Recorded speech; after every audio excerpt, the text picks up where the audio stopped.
Pronunciation के एतबार से भी दो किस्म हैं, एक वावल और दूसरा कॉन्सोनेंट।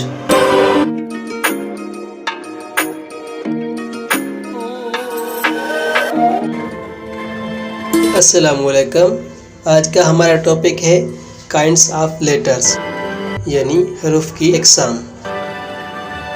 प्रोनाउंसिएशन के एतबार से भी दो किस्म हैं, एक वावल और दूसरा कॉन्सोनेंट। वावल क्या है? वावल वो हर्फ है जिसकी आवाज़ सांस के साथ बनती है और जिसकी अदायगी के लिए दांत, जुबान, होंठ और तालू इस्तेमाल करने की ज़रूरत नहीं होती। ये बगैर रगड़ के सांस के साथ अदा होता है। वावल की डेफिनेशन ये है, vowel is a letter of which sound is made by the voice not requiring use of teeth, tongue, lips and palate. It is simply uttered through the breath without friction.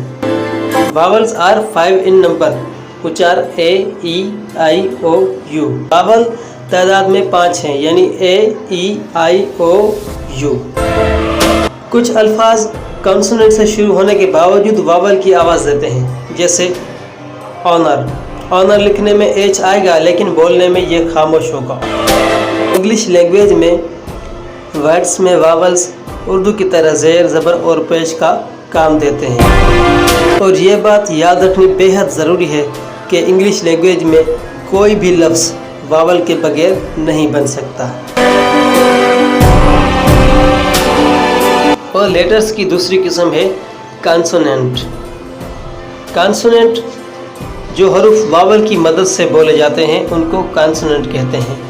ये 21 होते हैं, यानी B, C, D, F, G, H, J, K, L, M, N, P, Q, R, S, T, V, W, X, Y, Z। Consonant की definition ये है, consonant is a letter from the alphabet that requires use of teeth, tongue, lips, palate and control exhalation with friction or rubbering when uttered by mouth. Consonants are 21 in number in the alphabet, leaving out 5 vowel letters. They are B, C, D, F, G, H, J, K, L, M, N, P, Q, R, S, T, V, W, X, Y, Z। Pronunciation के हिसाब से letters की एक और भी किस्म है जिसको हम कहते हैं सेमी वावल, जो है W और Y।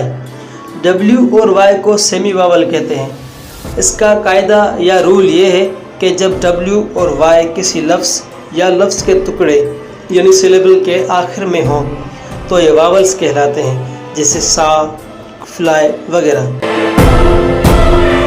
जब W और Y किसी लफ्ज़ या लफ्ज़ के टुकड़े के शुरू में हो तो कॉन्सोनेंट कहलाते हैं, जैसे वाटर, वर्क, यूर वगैरह वगैरह।